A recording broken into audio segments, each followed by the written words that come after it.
Okay, so after yesterday's disappointment and posting a couple of questions online and speaking to a couple of friends who know a bit more than I do, the conclusion is that I am going to have to machine out these cases a little bit.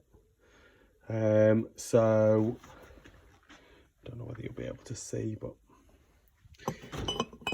that's how the piston is touching. So it's not a huge amount, but clearly it is enough for it to touch. And obviously if it will touch, then it's going to cause massive issues. So what I'm going to do is I'm going to put the barrel back on, and I'm going to try and mark with a marker pen around this area here, because obviously the piston clears the barrel, obviously.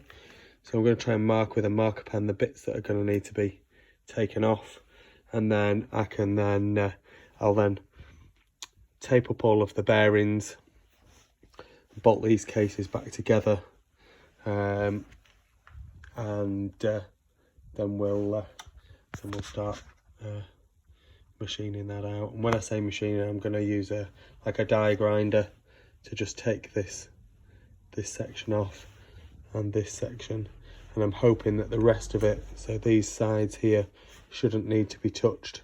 I've been on this morning, and I've just measured again the old rod compared to the new rod, and it's not the simplest thing to do, because obviously the new rod is in the crank, so it's not that easy. But I've double checked it is the right rod, it's the right length, and I've also double checked this engine number here, and this engine number was used, I'm going to say, from 75, it might have been 74, to 77 for 440 motors. So it is a 440 crankcase set.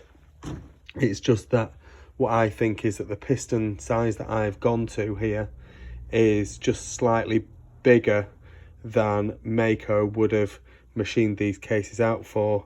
So in order to make that fit, I'm going to have to take some of this material off here, and then with taking that material off, it should all fit, and we'll be back in business, as they say. I don't know whether you can see that very well. I've put the barrel on, and there's just not very much crankcase protruding, other than maybe on those edges, which I don't really want to take that material out. So what I'm going to do is I'm just going to take a fraction off around the radius part, and then hopefully that will be enough.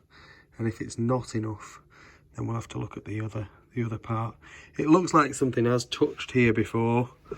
There is a mark, and if you remember this barrel here, it had well, I think it was the gudgeon pin that had scored up the barrel on both sides of the piston. Now, I was speaking to my friend yesterday, and he was saying that if the piston hits the bottom, it could potentially force both the circlips out and make that gudgeon pin move. So that could be what's happened.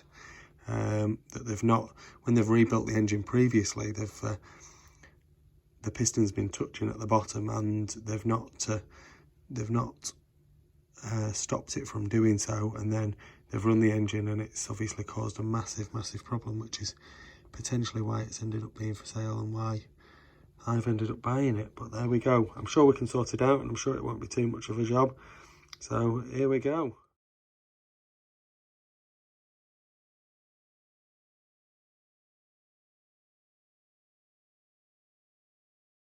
Thankfully, there we go.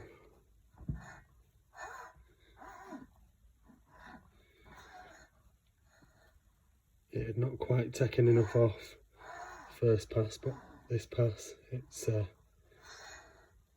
all good. All good. So happy now. So we'll start building her back up again, hopefully for the last time. Please like this video and subscribe to my YouTube channel. Just search Phoenix Motos.